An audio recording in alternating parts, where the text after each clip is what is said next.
March 11th, 2020, the World Health Organization declared an outbreak of SARS-CoV-2. COVID-19 can be characterized as a pandemic. Since then, we've been locked down 4 times. I must give the British people a very simple instruction. You must stay at home. We've received a daily death toll. The UK death toll now stands at 3,605. We've been refused medical treatment. Coronavirus is having a devastating effect on cancer treatment. We've received curfews. Boris Johnson will tomorrow institute a 10 p.m. curfew on pubs up and down the country. We've had our businesses closed. You know what's going on is wrong. You know it as well. We've lost jobs.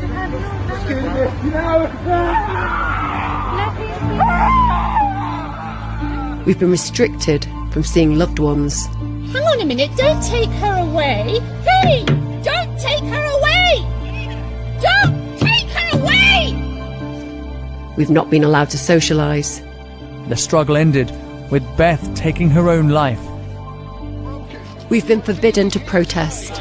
Tell me what law I've broken. You cannot tell me any law that I've broken. Speak to me.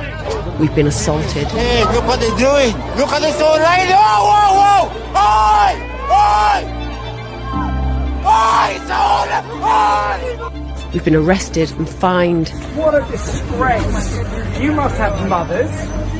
What an outrage. She was an old lady robbed of her dignity for having the courage to protest. All this has been imposed using bad data. The ONS data this week came out and said that it had been downgraded. So the lockdown 2 was based again on dodgy numbers. False infection rates. According to a report in this morning's Times, 30% of test results give false positive. The app will only tell you to self-isolate if you've been in close contact with somebody who's tested positive. Yeah, but they could be false positives. Well, you will have had to be in close contact with somebody for it to tell you to self-isolate. Yeah, but their test in itself might have been a false positive. And inflated mortality rates. The definition of a coronavirus death is someone who dies for any reason within 28 days of a positive test. Now they have accelerated the release of a vaccine. But will life return to normal? I mean, just simple words there, reacting it. You're quite emotional by that. Well, it's just, it's been such a tough year for so many people, and, we can get on with our lives. Or will we see a new normal? A world with harsh, tyrannical rules, governed by a centralised totalitarian state?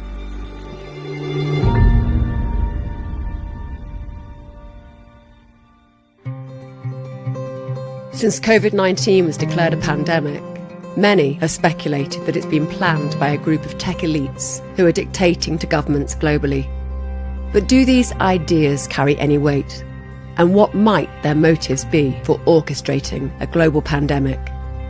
To understand, we must first explore a significant shift that's been taking place in our economy, one that only a minority of people are aware of. It's called the Fourth Industrial Revolution. To date, there have been 3 industrial revolutions.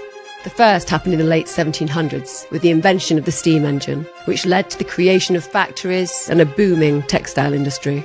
In the late 1800s, the second industrial revolution was marked by mass production, as well as new industries like steel and electricity.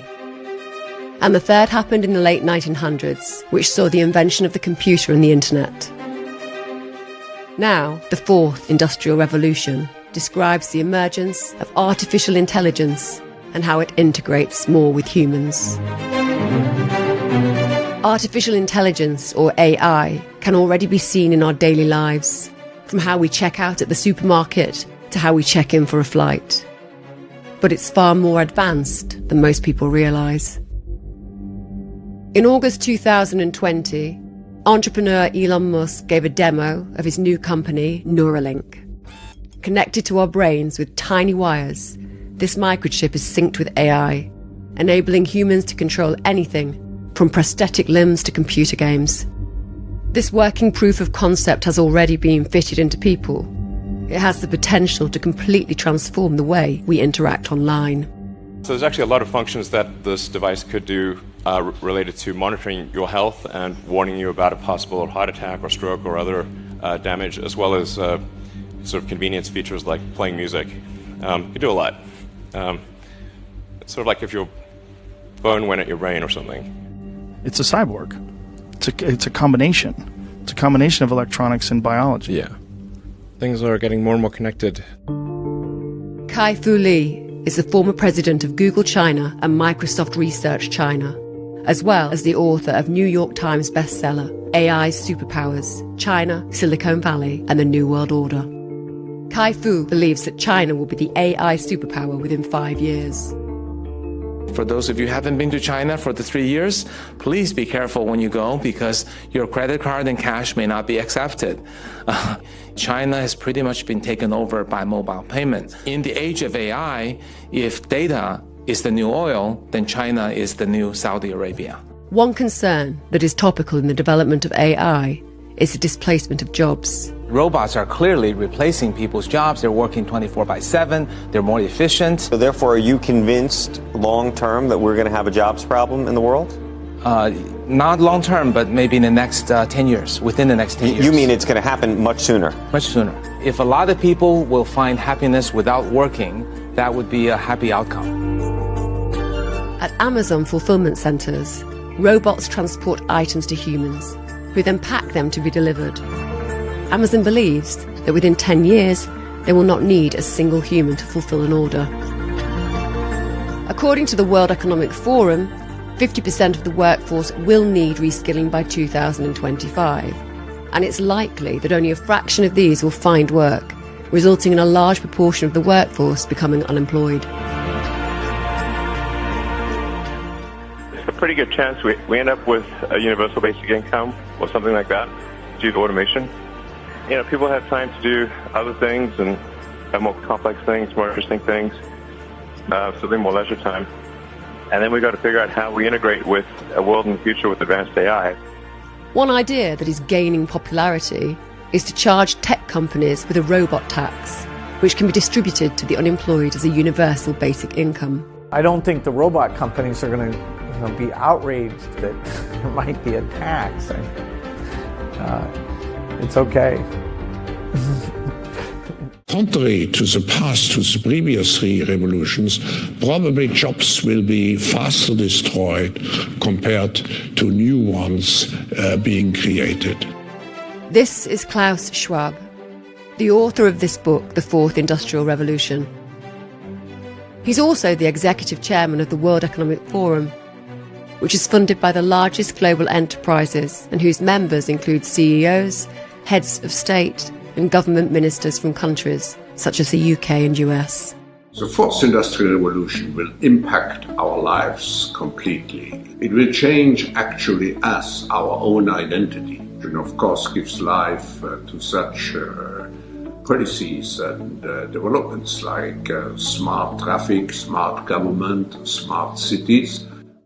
In June 2019, the UK government published details about their partnership with the World Economic Forum in a policy called Regulation for the Fourth Industrial Revolution. 1 year later, in June 2020, the World Economic Forum released this promotional video entitled The Great Reset.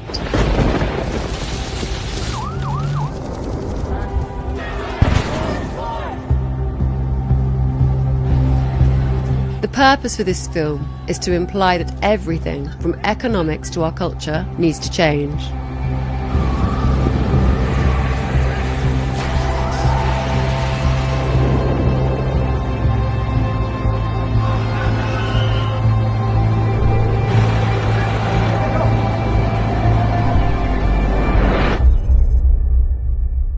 After the reset, it shows images of digital technology, biological cells, populations, cash, climate change, traffic management. And this. Seem familiar? This promotional video was released 6 months before Margaret Keenan, received the first COVID-19 vaccine.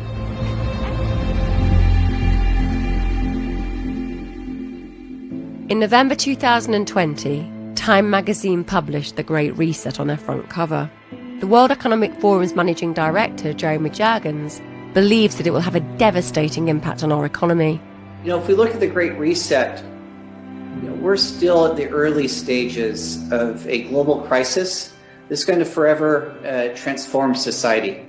When it first started, people said, okay, this is the biggest crisis to hit since 2007-2008 financial crisis. And then a little bit later, they said, oh wow, this is the biggest crisis since World War II. Now we're looking at them and saying, oh look, this is comparable to what happened in the Great Depression.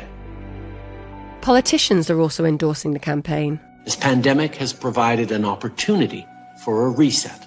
This is our chance to accelerate our pre-pandemic efforts to reimagine economic systems. History would look at this crisis as the great opportunity for reset. All elements of the Great Reset are fundamental to building the future we need. And it's even promoted by the royal family, who posted this video on their YouTube page with the Great Reset hashtag.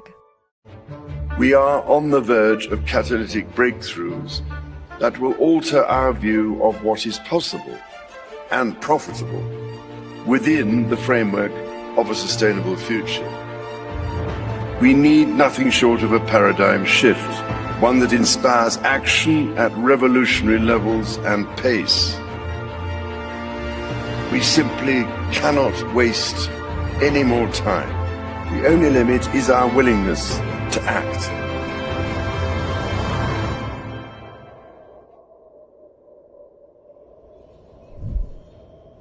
And the time to act is now.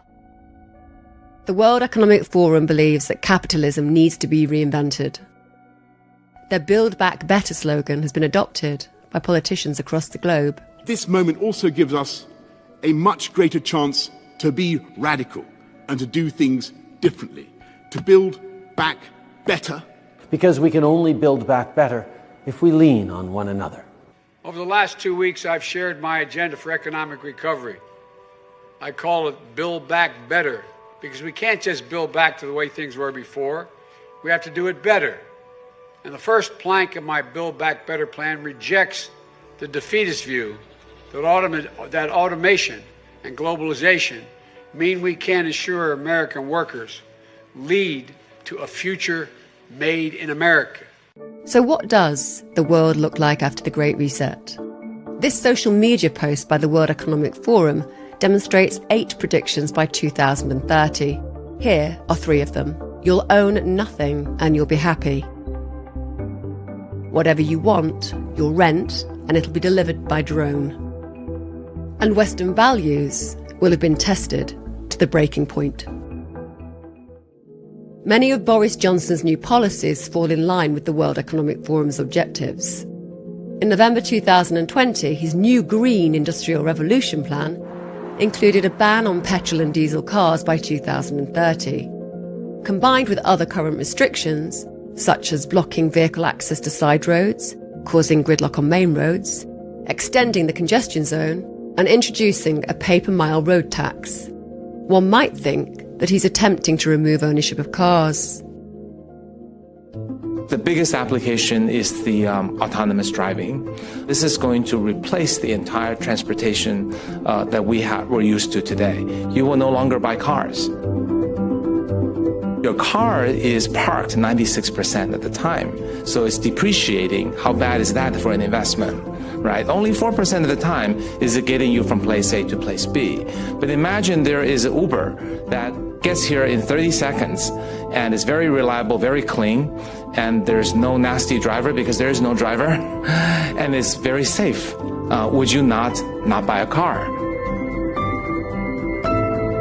One thing about AI is it gets better with data. In 10 years after its first launch, it'll probably be so much better than people, most of us will be afraid to drive. You know why? Because autonomous vehicles will start talking to each other. They will miss each other by 1 centimeter. And we as humans will become our worst enemies because we're going to be the threat to our lives. The machines are going to be safe. And pretty soon after that, humans will be disallowed from driving. Suppose you're a 50-year-old truck driver and you just lost your job to a self-driving vehicle. Now, there are new jobs in designing software or in teaching yoga to engineers. But how does a 50-year-old truck driver reinvent himself or herself as a software engineer or as a yoga teacher? Because AI is nowhere near its full potential. All jobs will disappear, new jobs will emerge, but then the new jobs will rapidly change and vanish. At the World Economic Forum 2020 annual meeting in Davos, historian, philosopher and author Yuval Noah Harari warned the audience about the dangers of artificial intelligence. We hear so much about the enormous promises of technology, and these promises are certainly real, but technology might also disrupt human society and the very meaning of human life in numerous ways, ranging from the creation of a global useless class to the rise of data colonialism and of digital dictatorships. Those who fail in the struggle against irrelevance would constitute a new useless class. And this useless class will be separated by an ever-growing gap from the ever more powerful elite. We are already in the midst of an AI arms race, with China and the USA leading the race and most countries being left far, far behind. AI will likely create immense wealth in a few high-tech hubs, while other countries will either go bankrupt or will become exploited data colonies. Just think, what will happen to developing economies once it is cheaper to produce cars in California than in Mexico? And what will happen to politics in your country in 20 years when somebody in San Francisco or in Beijing knows the entire medical and personal history of every politician and every journalist in your country, including all their sexual escapades, all their mental weaknesses, and all their corrupt dealings? When you have enough data, you don't need to send soldiers in order to control a country. Between the beginning of the pandemic and August 2020 alone, 7 Silicon Valley tech giants added nearly $2.5 trillion to their market values, $400 billion of which was added by Microsoft. Founder Bill Gates also has an interest in vaccines, where he, through the Bill and Melinda Gates Foundation, owns stock in the vaccine manufacturing companies Pfizer and Moderna. Both companies have been developing a new generation of vaccines that interacts directly with our DNA. Traditional immunization methods involve injecting a dead or a weakened form of the virus. This triggers the immune system to create antibodies, which helps to protect us in the case of a virus getting into our system. Pfizer's and Moderna's new messenger RNA technology, however, is not a standard immunization vaccine, but rather genetic engineering. Instead of injecting a virus into the patient, their approach is to inject synthetic molecules that transport instructions to the cell on how to create antibodies to fight the virus. Up until November 2020, no messenger RNA vaccine had ever been approved for use on humans. On the 21st of November 2020, The Lancet expressed disappointment that the COVID-19 vaccine trial results were announced via press releases, leaving many scientific uncertainties due to the lack of safety data. The publication also expressed uncertainty on how well the vaccines work in older people or those with underlying conditions, as well as their efficacy in preventing severe disease. In early December 2020, a group of medical doctors from around the world created a video to warn the public about the safety of the vaccine. Due to the excuse of a global pandemic, the pharma industry has the permission to skip the animal trials. This means that we humans will be the guinea pigs. This vaccine has been developed too quickly. We have no idea what the long-term effects will be. An experiment on humanity. There is only limited short-term safety data and no long-term safety data to rule out late-onset negative effects like autoimmune diseases, infertility, and cancers. Please be critical. Do your own research and don't let the media manipulate you. This is the first time ever this will ever be launched on the human race. There are so many different awful things that can happen to us, and we need to investigate this before we go forward. This is my alarm call to the world. On the 19th of December 2020, the CDC published this report by the Advisory Committee on Immunisation Practices.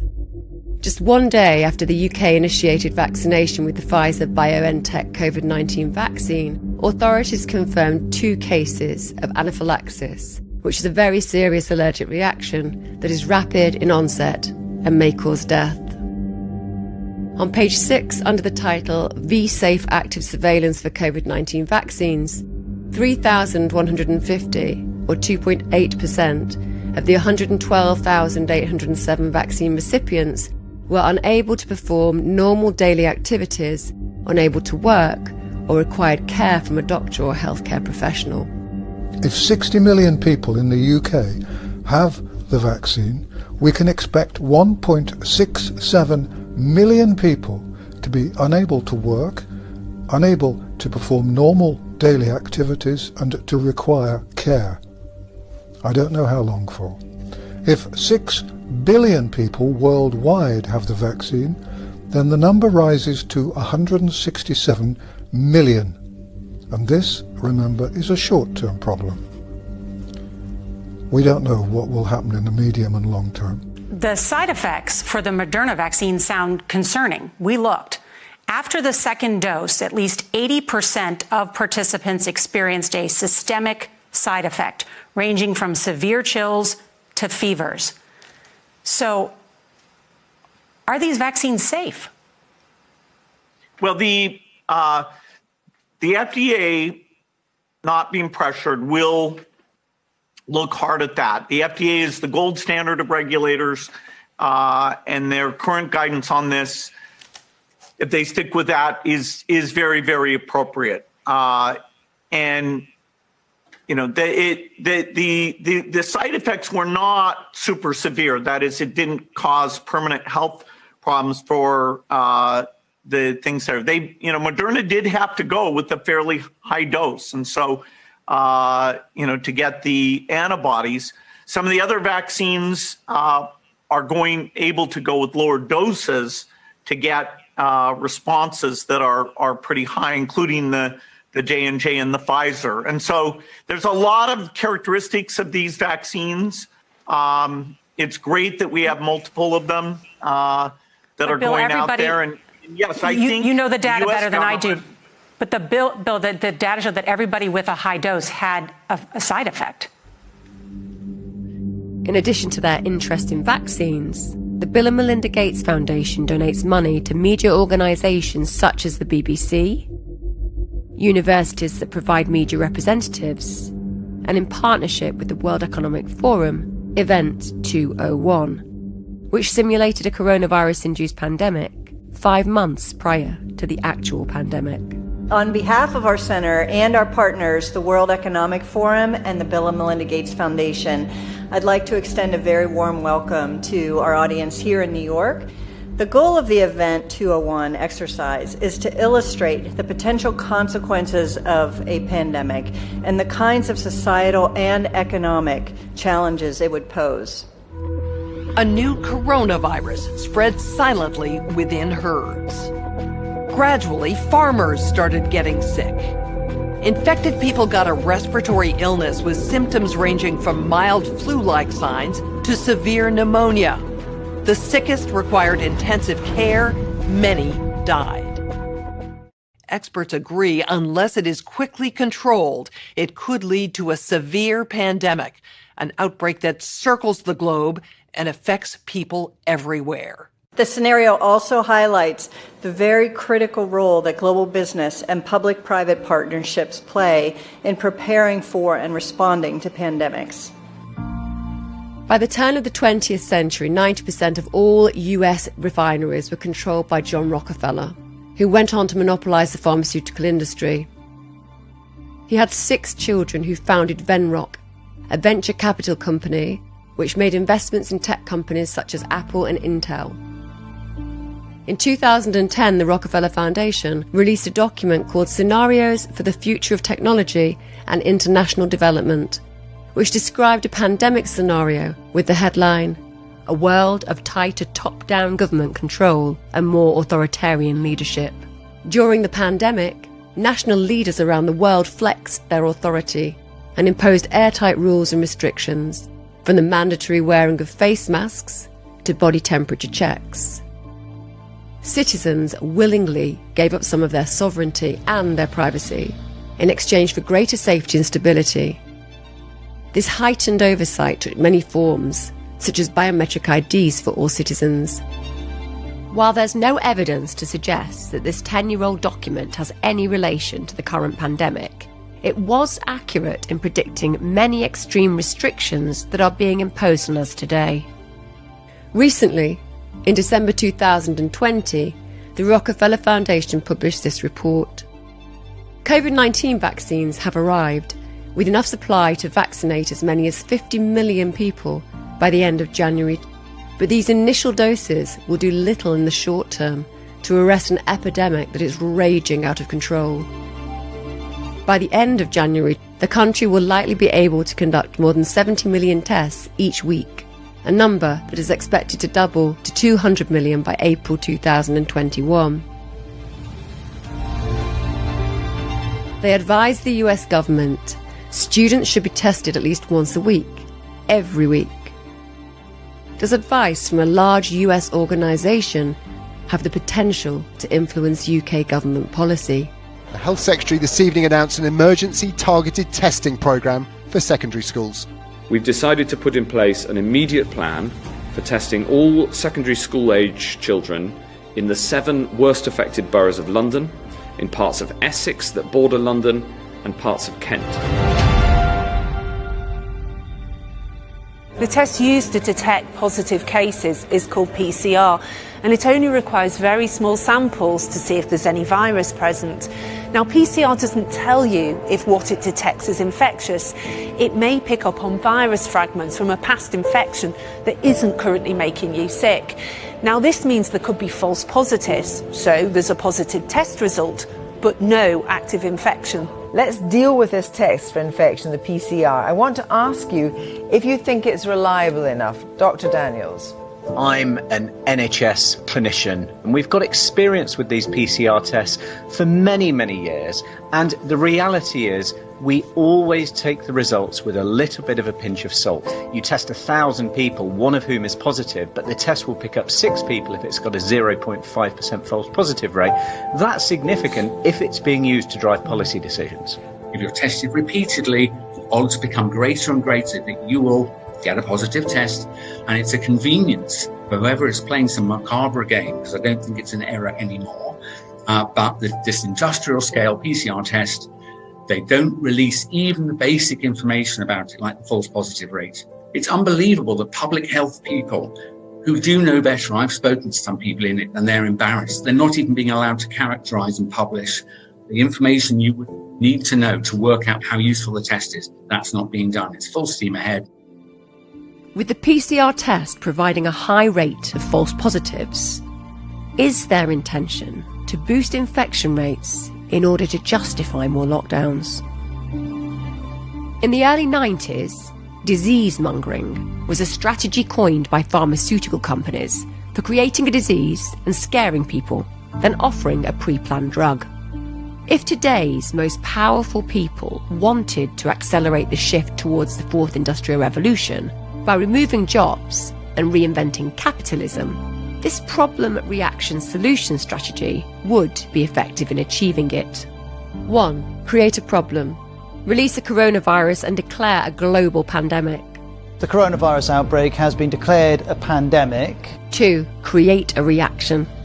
Ramp up fear with a propaganda campaign and destroy the economy by forcing businesses to close. We are collectively telling cafes, pubs, bars and restaurants to close tonight as soon as they reasonably can and not to open tomorrow. 3. Create a solution. Provide the mass unemployed with a universal basic income credited onto the Rockefeller and Microsoft-backed digital IDs that are implanted into our hands.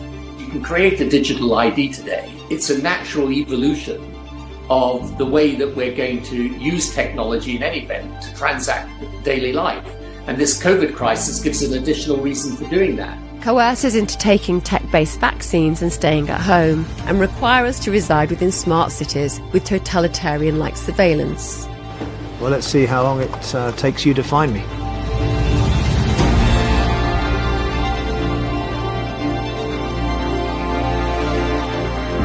Right behind me, you can see just over my left shoulder there. Hello, guys. I've been expecting you. In return for giving us the universal basic income, are these the conditions they will require?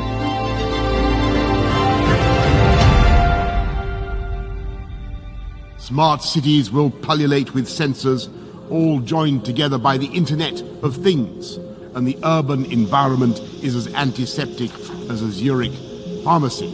But this technology could also be used to keep every citizen under round-the-clock surveillance. A future Alexa will pretend to take orders, but this Alexa will be watching you, clucking her tongue and stamping her foot.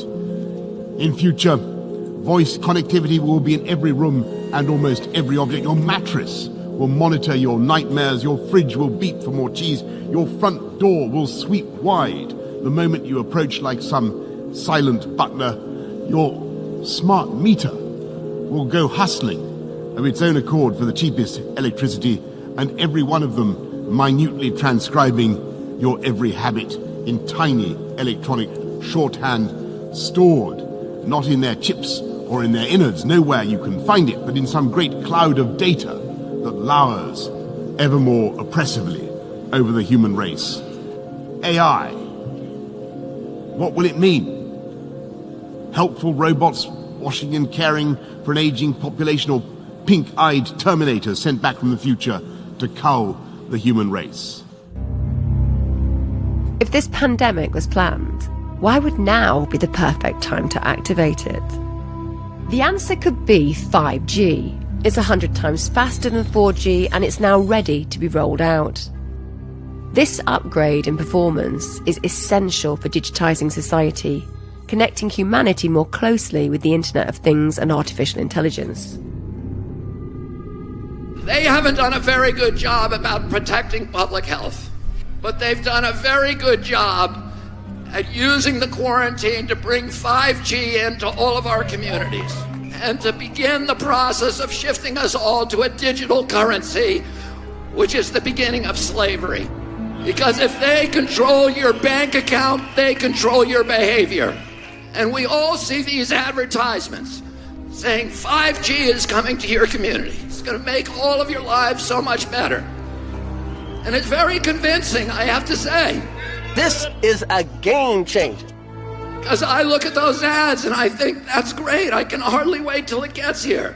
Because I'm going to be able to download a video game in 6 seconds instead of 16 seconds. And is that why they're spending $5 trillion on 5G? No. The reason is for surveillance and data harvesting. It's not for you and me. It's for Bill Gates, it's for Zuckerberg, and it's for Bezos and all of the other billionaires. Bill Gates says that his satellite fleet will be able to look at every square inch of the planet 24 hours a day. But that's only the beginning. He also will be able to follow you on all of your smart devices through biometric facial recognition, through your GPS. You think that Alexa is working for you. She isn't working for you, she's working for Bill Gates, spying on you. And the pandemic is a crisis of convenience for the elites who are dictating these policies. It gives them the ability to obliterate the middle class, to destroy the institutions of democracy, to shift all of our wealth from all of us to a handful of billionaires to make themselves rich by impoverishing the rest of us. If you know enough biology and you have enough computing power and data, you can hack my body and my brain and my life. A system that understands us better than we understand ourselves, can predict our feelings and decisions, can manipulate our feelings and decisions, and can ultimately make decisions for us. Now, in the past, many tyrants and governments wanted to do it, but nobody understood biology well enough, and nobody had enough computing power and data to hack millions of people. Neither the Gestapo nor the KGB could do it. But soon, at least some corporations and governments will be able to systematically hack all the people. We humans should get used to the idea that we are no longer mysterious souls. We are now hackable animals. The power to hack human beings can, of course, be used for good purposes, like providing much better healthcare. But if this power falls into the hands of a 21st century Stalin, the result will be the worst totalitarian regime in human history, and we already have a number of applicants for the job.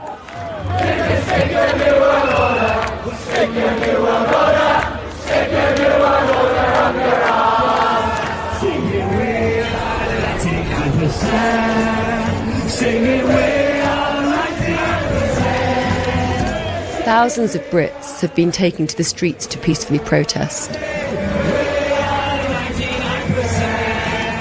I'm a chef and the hospitality trade is in ruins with the policies that are being put in place, and I was made redundant on the 3rd of July and I've not been able to find work since. A couple more months and I won't be able to afford my rent. But as with all other COVID-related protests, this one was terminated early when the riot police aggressively intervened.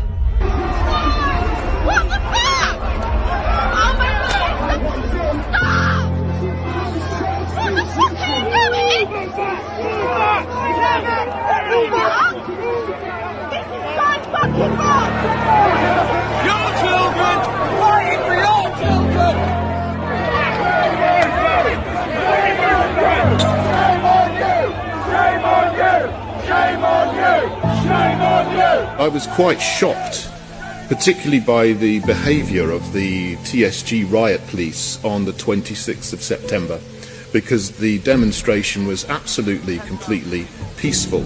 Columns of riot police waded into the crowds, batons drawn, people were injured, people's faces were bloodied, a woman was pushed off her chair. That, to me, is unacceptable behaviour from that unit of the Metropolitan Police.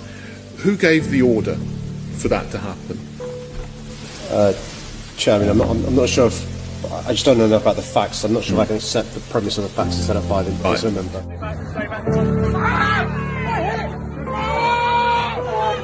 Images of police brutality and unlawful arrests against people who are defending their human rights are also being shared around the world. The French capital, once again the scene of clashes between police and demonstrators.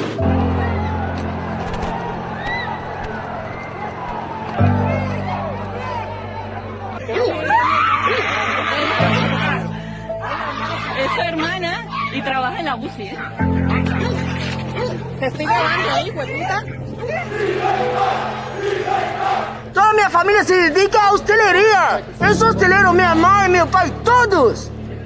Sabe o que fazemos agora? Um caldo de merda com uma pastilha de creme. Não tinham para manjar. Nada. Nada.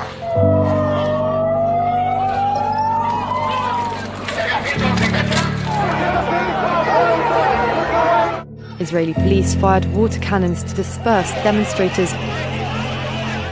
Anti-government rallies have filled the streets of Serbia's capital, Belgrade, for a second day.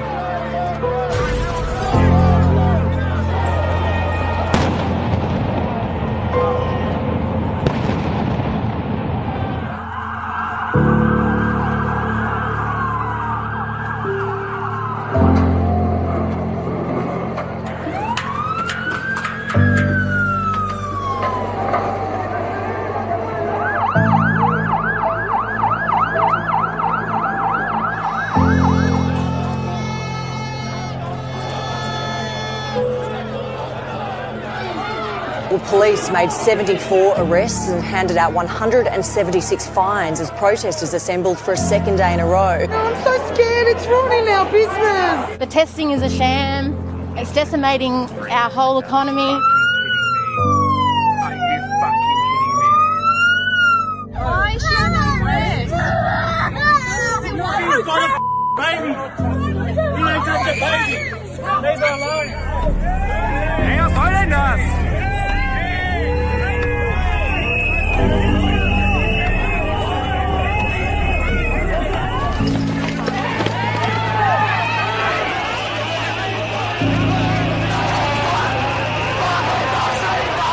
Rechtsanwalt Markus Heinz.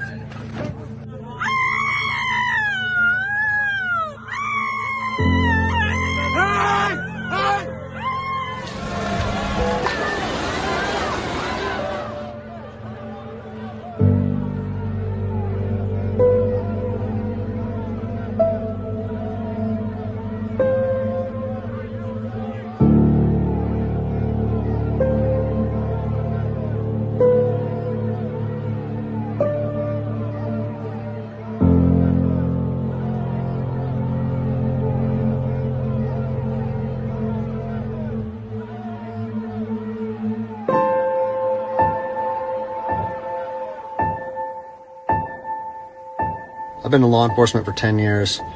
I've seen officers nationwide enforcing tyrannical orders against the people. Because every time I turn on the television, every time I look to the internet, I'm seeing people arrested or cited for going to church, for traveling on the roadways, for going surfing, opening their businesses, and arrest them and charge them with what? With a crime? I don't know what crime people are committing. We need to start looking at ourselves as officers and thinking, is what I'm doing right? Now, I want to remind you that regardless of where you stand on the coronavirus, we don't have the authority to do those things to people just because a mayor or a governor tells you otherwise. We don't get to violate people's constitutional rights because somebody in our chain of command tells us otherwise. In November 2020, Italian police removed their helmets in solidarity with protesters following 18 days of protesting. At the end of World War II, a series of tribunals were held in Nuremberg, Germany, for the prosecution of prominent members of the Nazi Party. Opening the first trial in history for crimes against the peace of the world imposes a grave responsibility. Their defense that they were just following orders was not enough to escape punishment. That same year, Yale University psychologist Stanley Milgram conducted a series of experiments that tested whether ordinary people would inflict harm on another person after following orders from an authoritative figure. 150 volts. Answer, force. Experiment, that's all. Get me out of here. Get me out of here, please. Continue, please. Go right on. I refuse to go on. Let me out. The experiment requires you continue, teacher. Please continue. Participants didn't know that the learner was really an actor and the so-called shocks harmless. You're gonna get a shock. 180 volts. Alarmingly, the results suggested that any human was capable of this, due to feeling disconnected from their actions when they comply with orders. Following the trials, the Nuremberg Code was created to protect people's human rights. They include: voluntary consent is essential. Human experiments should be based on previous animal experimentation, and experiments should be conducted by avoiding suffering and injury. With the current rollout of the COVID-19 vaccination programme, we now see these fundamental human rights being violated again. We and others in the post-war consensus led to an international law that says that no medical procedure may be performed on a human being without their informed consent, and they must benefit from it. Your government doesn't have the right to override that law. So if people are saying you've got to, otherwise you can't go shopping, or you can't go to work or travel, take them to court. It's absolutely illegal, and no one should stand for it. 75 years ago, Hermann Goering testified at the Nuremberg trials, and he was asked, how did you make the German people go along with all this? And he said, it's an easy thing. It's not anything to do with Nazism. It has to do with human nature. The only thing a government needs to make people into slaves is fear. And if you can figure out something to make them scared, you can get them to do anything that you want. Governments love pandemics. They love pandemics for the same reason they love war. Because it gives them the ability to impose controls on the population that the population would otherwise never accept. And we're telling them today, you are not going to take away our freedoms. You are not going to poison our children. We are going to demand our democracy back. Thank you all very much for fighting. You know, 75 years ago, we had millions of men, 18-year-old boys, 19-year-old men, 20-year-old men, 23-year-old men, going out, fighting for king and country, for queen and country, fighting for liberties. These were brave, courageous young men. They were shitting themselves the night before they went to war. They were terrified, but they did it. And we now, today, us liberal intellectual men, we're too afraid to go on the street, to tear off a fucking mask off our face. Excuse my language. This is the only time it is relevant to use bad language. We have got to step out of the indentureship, the enslavement, because it is not going to just remove itself. There is no rescue mission. There is no cavalry coming to rescue us. This is going to get a lot worse. And now we can see it's out of control. How many tens of thousands, if not hundreds of thousands, if not millions of people around the world have died from other matters connected to the forced lockdown, the self-isolationing, grandparents unable to look into the eyes of their children and their grandchildren. These are crimes against humanity that cannot even be calculated. Okay, but when the audit is done, and it will be done, we will see that this Corona crowning event was the crowning glory of the emancipation of humanity. It is time for humanity to reclaim ourselves from this draconian tyranny. I'll leave it at that. Thank you very much.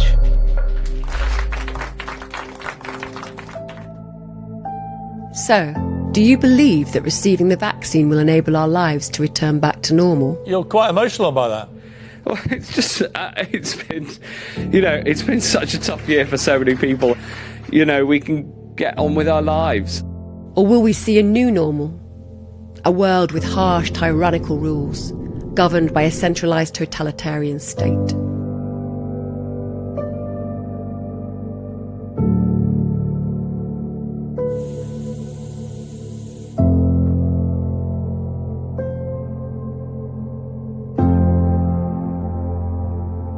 Here's what Klaus Schwab thinks. People assume we are just going back to the good old world which we had, and everything will be normal again in how we are used to normal, in the old fashion.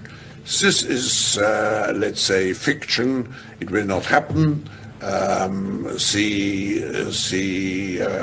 Cut.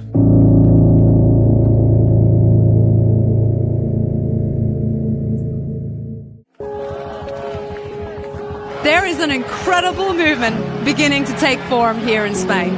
A group of police officers have come together to start an organization called Policías por la Libertad, police for freedom. And now we are marching together with them, standing up for our human rights and constitutional liberties.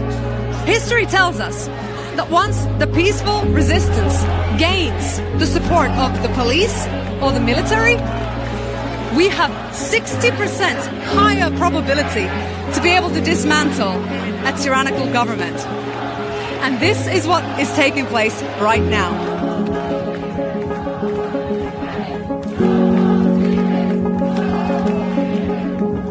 November 2020, Stockholm. Experts in healthcare, law and banking from around the world have formed an alliance with a mission to protect our freedoms. Welcome everyone to Stockholm. My name is Professor Dolores Cahill from Ireland, and it is my great honour and privilege to welcome you to a worldwide organisation, the World Freedom Alliance.